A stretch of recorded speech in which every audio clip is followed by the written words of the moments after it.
And I started to look at Bitcoin in conjunction with Lightning as a global value transfer protocol. Visa is a protocol business. SWIFT plus correspondent banking is a value transfer protocol. Western Union is a network. It's a value transfer protocol. And I started looking at this thing like, this thing is magic. It doesn't care if you're crossing borders. It doesn't care if you're buying pizza.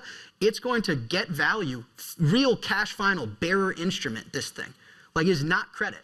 It is a physical digital instrument that actually travels and moves in real time. And it's going to get there in less than a second and for free no matter where you point the thing. The big talk in the crypto circles is the much-anticipated Ethereum merge. Ethereum is moving from proof of work, POW, to proof of stake, POS. This merge has taken 6 years, and much is expected from it. Scheduled to be completed by September 15, this is the hot news for crypto enthusiasts the world over. But is this as exciting as the headlines make it out to be?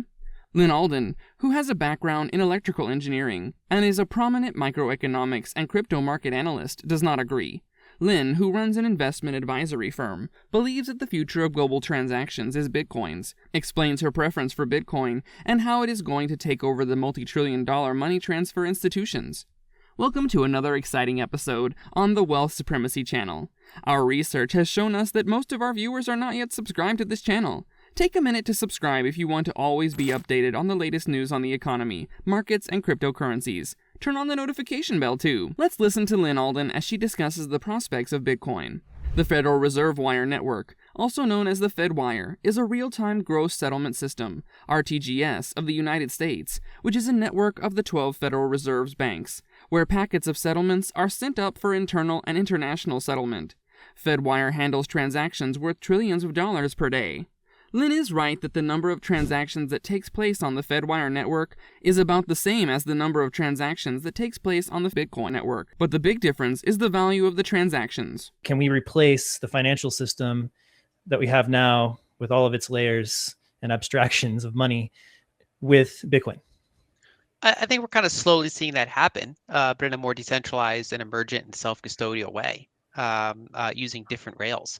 And so if we look at the current financial system, the way it's structured, you have, major settlement systems. They're often run by a central bank or a consortium of banks. And what they do is they settle large, small numbers, relatively small numbers, kind of like, millions or tens of millions or hundreds of millions a year, which is small in a global sense, of these gigantic transactions. And those are settlements between banks that are generally each in the millions of dollars. And they represent these large settlement transactions that actually consist of multiple consumer transactions and business transactions at a higher layer. And so, for example, when you use your Visa card, that's not the core of the system. You're, depending on how you define it, I mean, you're 3-4 layers up on the stack. And so basically, we have this kind of process where you have these. If you look at Fedwire, for example, that's one of the major settlement networks in the United States, and it's operated, as one might guess from the name, by the Fed. And you have this gross interbank settlement system, and it's funny. It actually does about as many transactions per year as the Bitcoin network, kind of rough order of magnitude. But it settles, literally hundreds of trillions of dollars per year in gross figures. Because these represent banks sending gigantic transactions to each other. And, most of us are using that system without even interfacing with it ever. We don't even know, most of us, that we're using it, but just by participating with our bank and using these other types of ways of moving money more quickly for smaller amounts, we end up using that indirectly. And I remember, Elizabeth Stark would say, for example, that in the future, she envisions people using Bitcoin and Lightning without even necessarily realizing that they're using it. Fedwire refers to a real-time gross settlement system of central bank money used by Federal Reserve, Fed banks, to electronically settle final U.S. dollar payments among member institutions.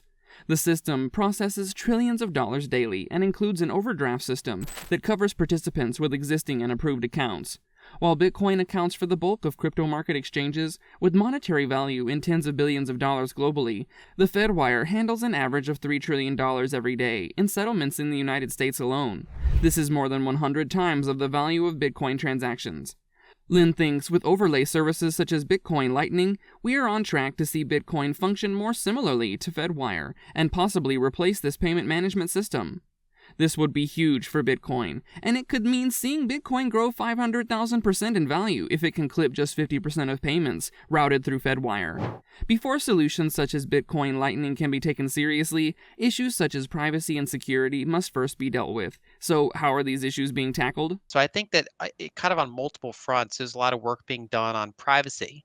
But I think that the main ones, that I've seen at least from my analysis when I started looking into it years ago till now, the big kind of FUDs or the big criticisms were, that it's like as Pablo covered, that it's not Bitcoin or that it's centralized, and then as you go downstream from there, you get into the other ones.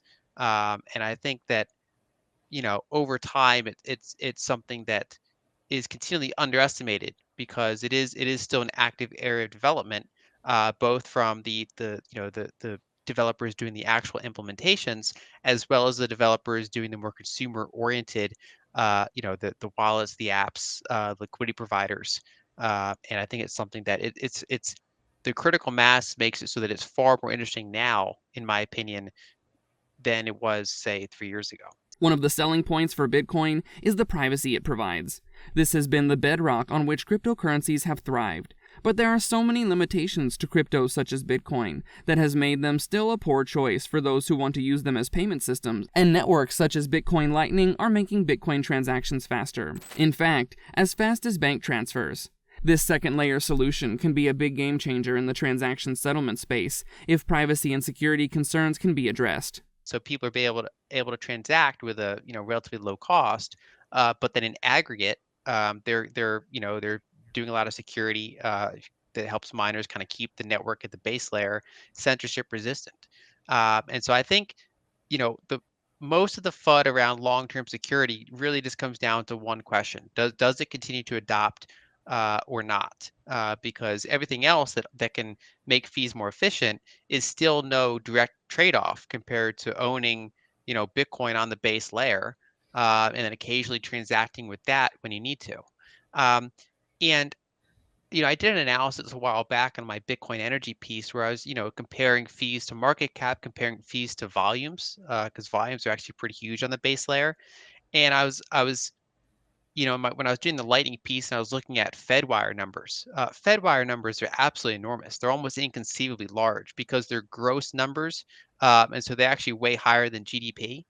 And if Bitcoin continues to be successful, I could see it settling as much value as Fedwire. But I mean, even if it settles a tenth as much as Fedwire or a quarter as much as Fedwire, as a global decentralized network, that should result in substantial fees over time.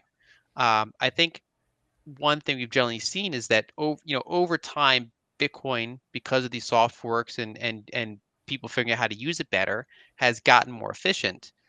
Whereas you look at Ethereum and some of these other chains, they've kind of in some ways deliberately made them less efficient in order to kind of create more of a fee market, try to burn more coins, things like that.